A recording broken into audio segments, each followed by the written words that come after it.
all our listeners and to Mr. Dummy, to our second installment of Mr. A. Dummy's View on.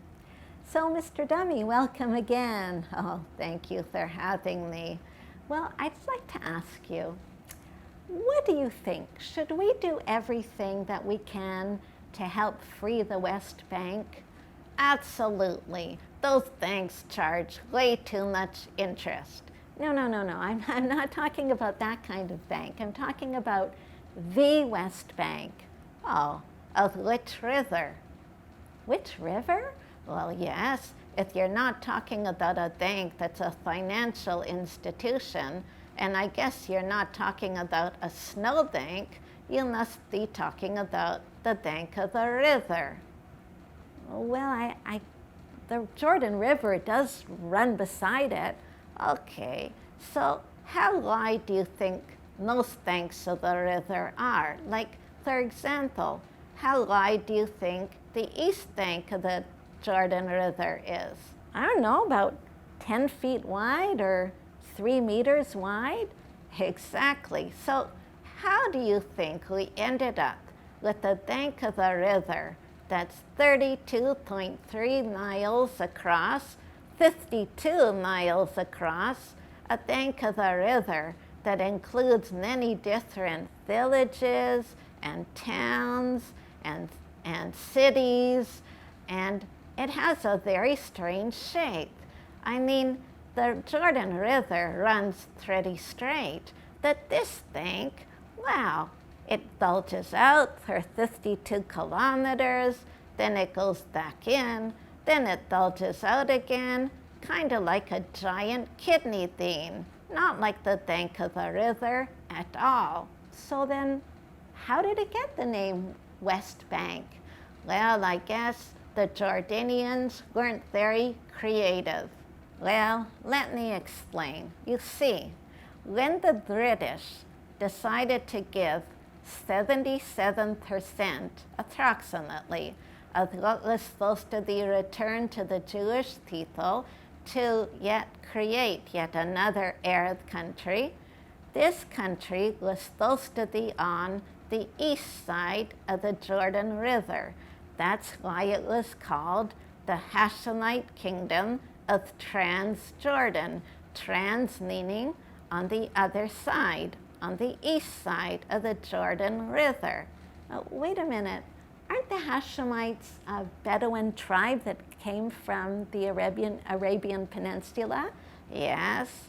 So how come about 77% of the Jewish land ended up being given to the Hashemites? Oh, that's another story.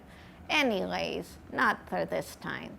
Anyways, in 1948, after 5 Arab armies attacked Israel, Transjordan ended up by occupying land on the west side of the Jordan River.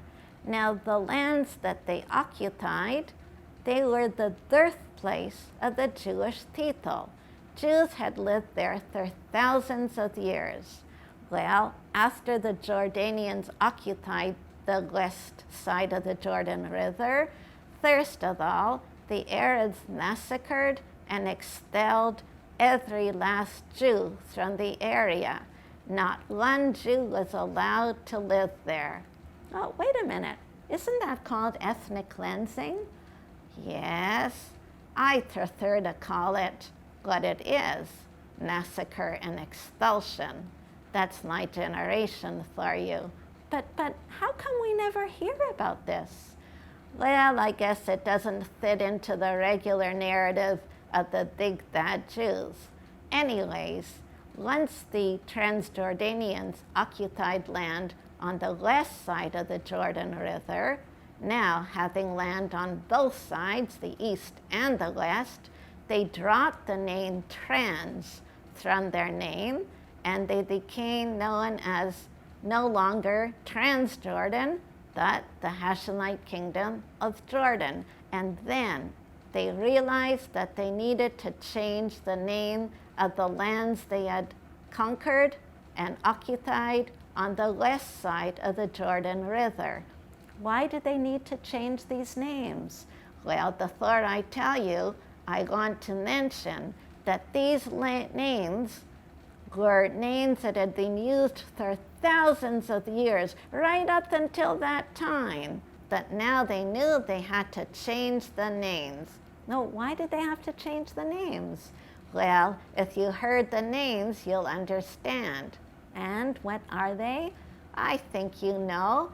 In Hebrew, Yehuda v'Shomron. In English, Judea and Samaria.